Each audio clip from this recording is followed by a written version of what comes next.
हाजी सबू सिद्दीक ने अपनी शुगर फैक्ट्री पूरी तरह से बंद कर दी।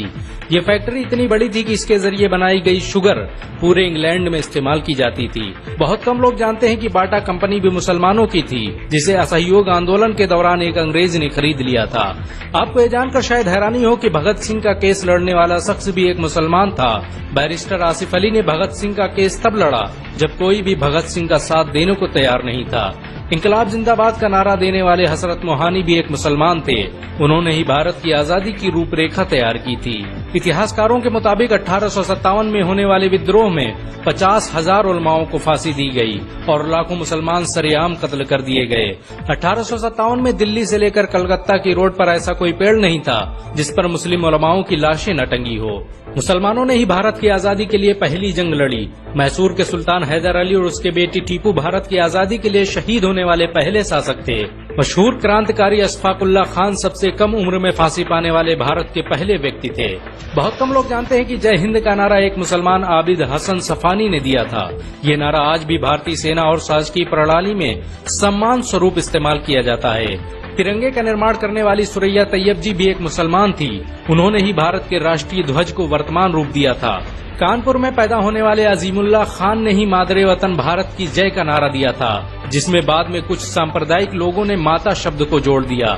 आपको ये जानकर शायद हैरानी हो कि भारत का पहला राष्ट्रीय गीत अजीमुल्लाह खान ने ही लिखा था।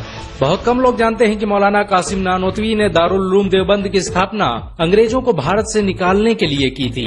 इस मदरसे का मकसद देश में ऐसे नौजवानों को पैदा करना था जो भारत की आजादी में योगदान दे सकें।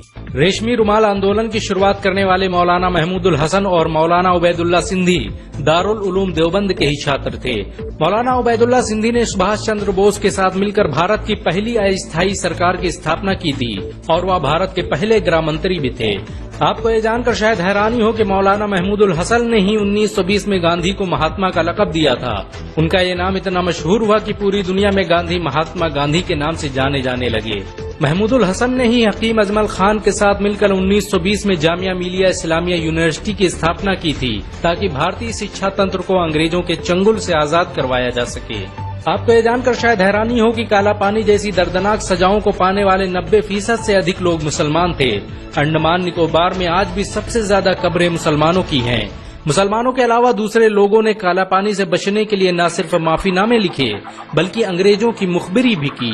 मुसलमानों ने ही अंग्रेजों के खिलाफ सबसे पहले हथियार उठाए। 1772 में शाह अब्दुल अजीज ने अंग्रेजों के खिलाफ फतवा देते हुए ऐलान किया कि अंग्रेजों की गुलामी हराम है और हर मुसलमान पर फर्ज है कि वो अपने मुल्क और देश की आजादी के लिए खुद को कुर्बान कर दे। 1857 में होने वाले विद्रोह की प्लानिंग एक मुसलमान मौलवी अहमदुल्ला शाह ने की थी। वो भारत के अकेले इंसान थे जिन पर अंग्रेजों ने 50,000 रुपए का इनाम रखा था। यह रकम इतनी बड़ी थी कि राजा जगन्नाथ ने पैसों की लालच में आकर अहमदुल्ला शाह की मुखबिरी कर दी और अंग्रेजों ने उन्हें शहीद कर दिया। बहुत कम लोग जानते हैं कि 1857 में शहीद होने वाले 90% लोग मुसलमान थे। जालियांवाला बाग में जनरल डायर की गोलियों का निशाना बनने वाले अधिकतर लोग भी मुसलमान थे।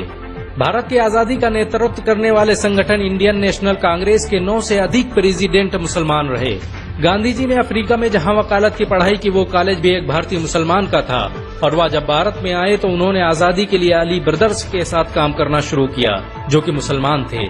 बहुत कम लोग जानते हैं कि 1921 में केरल के मुसलमानों द्वारा अंग्रेजों के खिलाफ लड़ी गई जंग में 3000 से अधिक मुसलमान शहीद हुए थे और 50,000 मुसलमानों के जेल में कैद कर दिया गया था। ये आंदोलन मोपला मुस्लिम आंदोलन के नाम से जाना जाता है। 1942 में शुरू हुए भारत छोड़ो आंदोलन की रूपरेखा मौलाना अबुल कलाम आजाद ने तैयार की थी। संविधान निर्माता डॉक्टर भीमराव अम्बेडकर को पहचान दिलाने में मुसलमानों का बड़ा योगदान रहा है। 1946 में जब भीमराव अम्बेडकर दलित होने की वजह से इलेक्शन हार गए तो बंगाल मुस्लिम लीग ने उन्हें मुस्लिम इलाके से इलेक्शन लड़ने की दावत दी। इस तरह भीमराव अम्बेडकर संविधान सभा का हिस्सा बन सके। अगर मुसलमान भीमराव अम्बेडकर को इलेक्शन न जिताते तो उन्हें कभी भारत के संविधान को लिखने का मौका न मिलता। भारत की आजादी के लिए सबसे ज्यादा लेख, शायरी, गीत और किताबें मुसलमानों ने ही लिखी। अल्लामा इकबाल के जरिए लिखा गया सारे जहां से अच्छा आज पूरे भारत में गाया जाता है। आपको ये जानकर शायद हैरानी होगी कि देश के लिए शहीद होने वाला पहला पत्रकार मौलाना मीर बाकर एक मुसलमान था। भारत की आजादी के लिए मुस्लिम राजाओं और महाराजाओं ने अपने खजाने खोल दिए। कोलकाता के हाजी उस्मान सईद ने अपना सब कुछ भारत की आजादी के लिए कुर्बान कर दिया।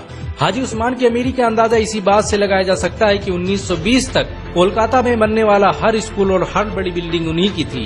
कोलकाता के पहले सुपर स्टोर कैश बाजार की बुनियाद हाजी सईद ने ही रखी थी, लेकिन बाद में उन्होंने अपनी सारी दौलत देश को दान कर दी और खुद एक किराए के घर में रहने लगे।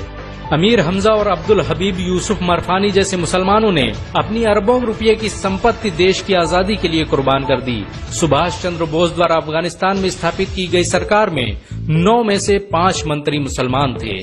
भारत की आजादी के लिए देश भर में मौजूद मस्जिदों को किलों की तरह इस्तेमाल किया गया। इन मस्जिदों में सुबह शाम हर वक्त भारत की आजादी के लिए ऐलान हुआ करते थे। आजादी के वक्त कोई मस्जिद ऐसी नहीं थी जिसकी दीवारों पर मुसलमानों का खून न लगा हो। इन सब के अलावा ऐसे करोड़ों मुसलमान हैं जिन्होंने भारत की आजादी और उसकी अस्मिता के लिए अपना सब कुछ कुर्बान कर दिया। सच तो ये है कि भारत की आजादी मुसलमानों के बगैर मुमकिन न थी। भारत आज भी आजादी के लिए मुसलमानों का एहसानमंद है।